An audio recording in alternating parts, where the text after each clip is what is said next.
ունևորները բնականաբար իրենց զավակներին ազատելու են։ Հիմա չունևորները նայում են, եթե ունևորները զավակը չեն ծառայում, հարց է առաջանում, այդ դեպքում իրենց զավակին ինչու՞ չի ծառայի։ Եվ այստեղ չունևորը գալիս է մի խնդրի առաջ է կանգնում, կամ իր զավակը ծառայում է, կամ չի ծառայում, ինչպես չի ծառայում, ինչ ունի հիմնական արժեք ունեցող կապիտալը բնակարանն է, համոզված ասեմ, կամ գումարով պարտվեցնել է գումար, որ հետո ինչ-որ ձևով այդ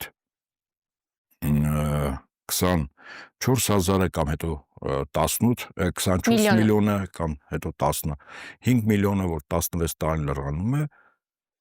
այսինքն սոցիալական լուրջ